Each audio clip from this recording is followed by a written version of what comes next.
Hey guys, in this video I will show you how to fix the freezing problem on Telegram. Alright, let's begin. First, restart Telegram. Close the app completely on your iPhone or Android, remove it from recent apps, and reopen it to check if the problem is fixed. If the issue continues, update the app. Open the App Store or Google Play Store, search for Telegram, and tap Update if available. If it still freezes, try clearing the cache. On iPhone, go to Settings, scroll down and select General, then iPhone Storage. Find Telegram, tap Offload App, and reinstall it. This refreshes the app without deleting your data. Also, make sure your internet is stable. Switch between Wi-Fi and mobile data to confirm the issue is not from your connection. If the problem remains, uninstall and reinstall Telegram.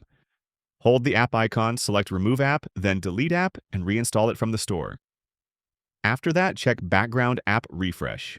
Go to Settings, scroll down and select General, then Background App Refresh. Locate Telegram and toggle it on to allow smoother performance. So that's basically how you can fix the freezing problem on Telegram.